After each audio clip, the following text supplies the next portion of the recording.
Are you a first-time home buyer? Do you have lots of questions? Me too. Let's go chat with Molly Morrow. She's a financial advisor.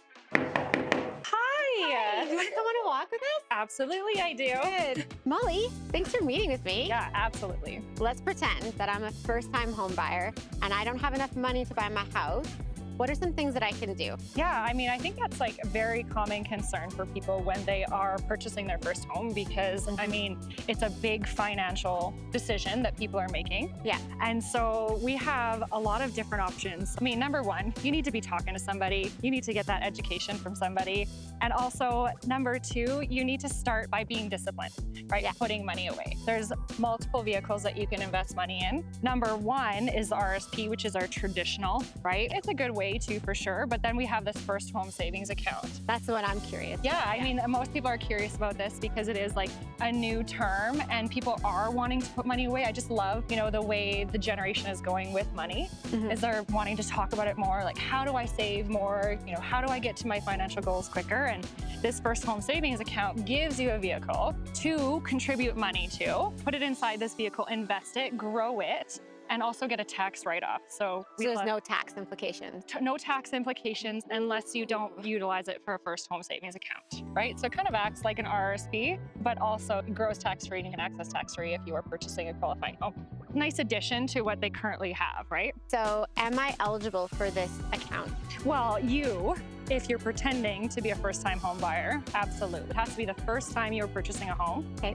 Sometimes people believe it's like lifetime, but as long as you haven't owned a home in 5 years, you actually can qualify for it.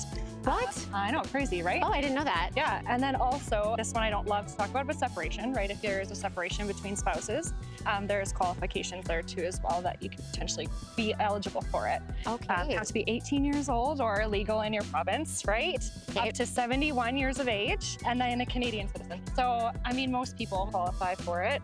So why would I choose this over a TFSA?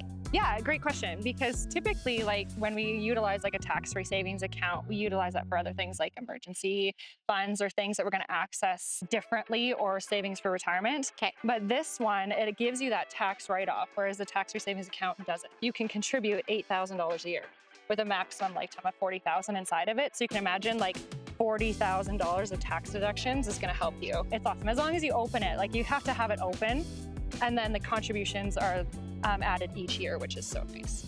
Tax-free and a tax deduction. Yeah, the only thing is if you don't purchase a home, which some people are concerned about, so like, what if I don't even get to that point, is that you do get taxed on the withdrawal if it's not for a qualifying. Well, yeah. But it's still your money. It's still mine. They can't have it. Yeah. Mine. Yeah. Don't take it from me. Yeah.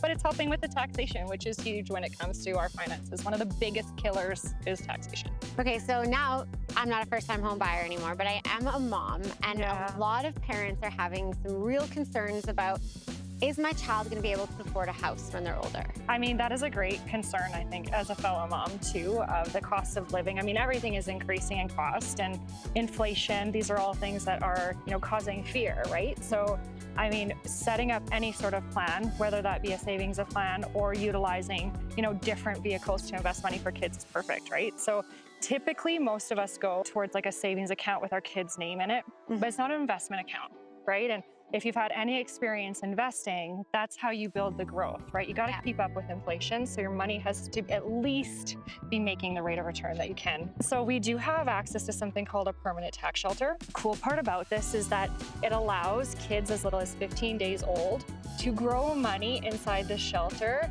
tax-free and actually access it. They have the ability to access it tax-free too. You can use it for schooling.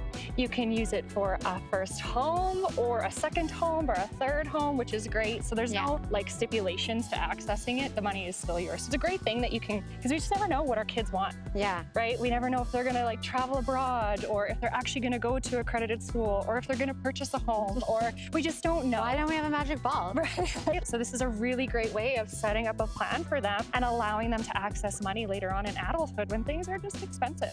Yeah. Right? What does that look like? What's that called? Is the tax shelter? Yeah, so we tag it as permanent tax shelter or a universal life policy. Okay. What keeps it tax-free is the insurance wrapped around it, which is perfect. I mean, it's a little bit of a complex policy, but typically when people are asking me all these questions, I say, let's just show you what it looks like for your kid and for you, and then just see if it's a good fit, which is perfect. Yeah. Thank you.